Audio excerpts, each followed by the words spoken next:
বন্ধুরা, কদিন আগেই গেল জ্বর, সর্দি, কাশি, মাথা ব্যথা অনেক রকমই হয়েছে, কিন্তু এখনও কিছু খেতে পাচ্ছি না।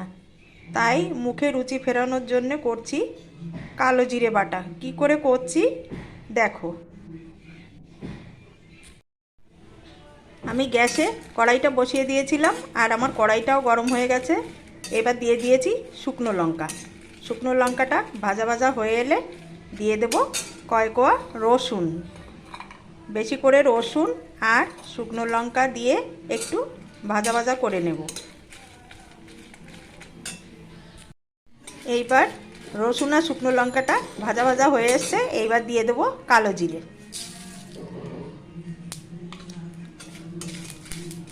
কালো জিরেটা একটু চড়বড় করে ফুটে উঠলে নামিয়ে ফেলবো।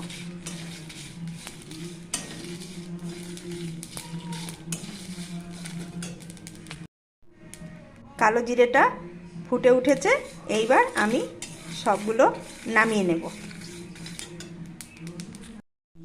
এবারে আমি পাটার উপরে শুকনো লঙ্কা ভাজা আর সাথে নিয়েছি একটু কাঁচা পেঁয়াজ কুচি, আর সেই সাথে কালো জিরে আর রসুন আমি পুরোটাই দিয়ে দেব।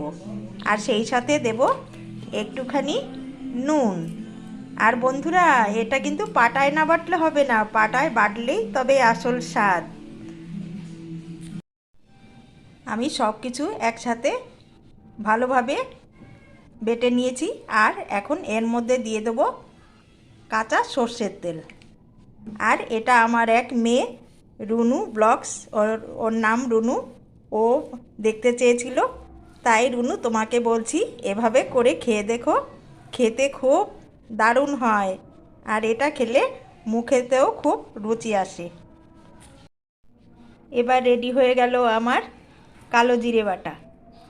আর এটা আমি মনে হয় একটু ভুল বলেছি, রুনুস ডেলি ব্লগস ও দেখতে চেয়েছিল। আর রুনু, তোমাকে বলছি তুমি এভাবে করে খেয়ে দেখো, তাহলে মুখে রুচিও হবে আর খেতেও ভালো লাগবে। আর এখন আমি এটা গরম গরম ভাতের সাথে খেয়ে নেব।